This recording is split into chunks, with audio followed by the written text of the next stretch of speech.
Important चीज़ें पढ़ती जाएंगी, मैं आपको उनके बारे में बताता जाऊंगा। लखनऊ के बारे में अगर बात करी जाए, शहर के बारे में, हो सकता है आप में से बहुत सारे लोग यहीं के हों, कुछ लोग बाहर से भी होंगे में भी। तो लखनऊ की अगर बात करी जाए और इसको पुराने टाइम से उठाया जाए तो कहते हैं कि इसको भगवान लक्ष्मण जी ने बसाया था। पहले इसको लक्ष्मणपुर के नाम से भी जाना जाता था, जो कि बाद में लखनऊ पड़ा। और इतिहास की बात करी जाए तो इसको जो इम्पोर्टेंट लोग हैं जो इसके हिस्ट्री में आए, जिन्होंने लखनऊ को लखनऊ बनाया, उनके बारे में मैं आपको बताता हूँ। तो पहली शताब्दी यानी फर्स्ट एडी में कुषाण लोगों का राज था यहाँ पर, कुषाण वंश का राज था यहाँ पर। और वो काफ़ी गोल्डन पीरियड भी कहा जाता है यहाँ का। उसके कई सारे, जब आर्कियोलॉजिकल सर्वे ऑफ इंडिया में खुदाई हुई तो यहाँ से मोहनलालगंज 12-13 किलोमीटर की दूरी पर आपको पड़ेगा, जहाँ पर उनके सिक्के, गुलास खेड़ा में जहाँ पर उनके सिक्के और भी कई सारी चीज़ें पाई गई। और उसके बाद एक और टाइम आया जब 300 से 400 वर्ष तक महाराजा बिजली पासी और उनके डिसेंडेंट्स ने राज किया यहाँ पर। वो जो मेडिवल पीरियड का टाइम था, उसमें एक इन्वेजन भी हुआ था। जो बाहर से आए थे उनको उन्होंने यहाँ से खदेड़ा था और लगभग 300-400 वर्षों तक यहाँ पर राज किया था।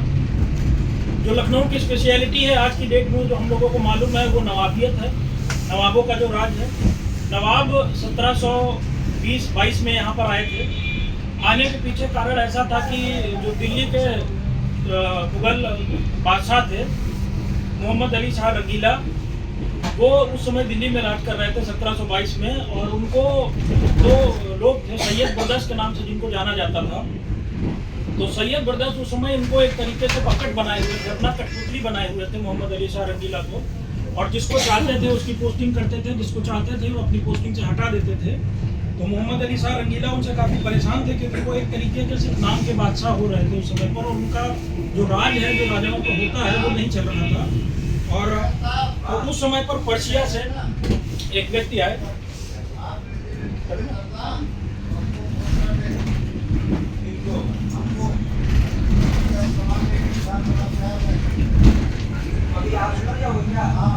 नमस्ते, सत श्री अकाल, आदाब, वेलकम।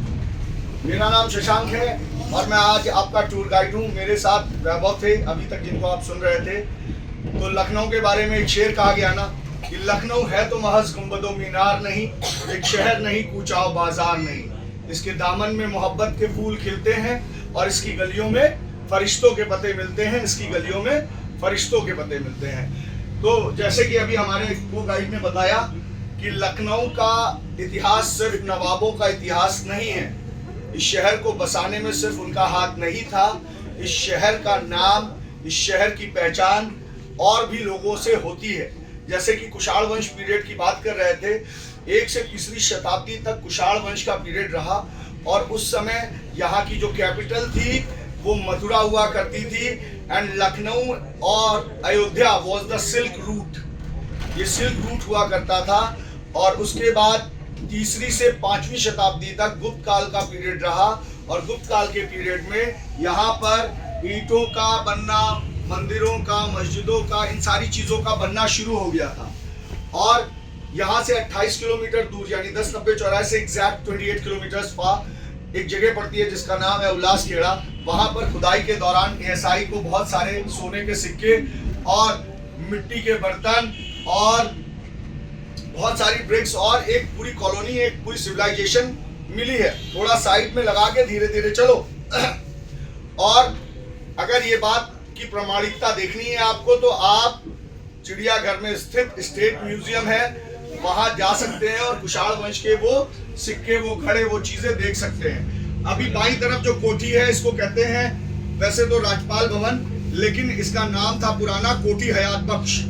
इसको बनवाया था एक बहुत ही इंपॉर्टेंट पर्सन जिनका नाम था cloud Martin, who was the very good friend of Asif ud-Daula Bahadur, who was the 4th Nawab of Awadh, जो अवध के 4थे नवाब थे, उनके दोस्त थे। और उन्होंने इसको बनवाया। And it was the place जहां पर भारत की पहली नाइटिंगेल कही जाने वाली महिला राज्यपाल आजादी के बाद आई, जिनका नाम था सरोजनी नायडू। और कहते हैं उन्होंने अपनी जिंदगी की आखिरी लम्हे यहीं बिताए और यहीं पर उनकी मृत्यु हुई। वो यही हमेशा के लिए अपनी जिंदगी की आखिरी नींद सो गई।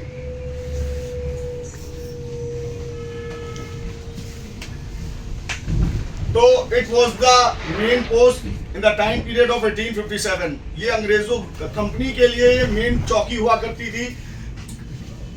इतनी खराब किस्मत शायद ही किसी की हो कि Henry Lawrence was the resident at that time. 1857 के टाइम में हेनरी लॉरेंस रेजिडेंट था और उसको लगा कि ये जगह मेरे रहने के लिए सेफ नहीं है, तो उसने ये जगह छोड़ी और 2 जुलाई को पहुंच गया रेजिडेंसी।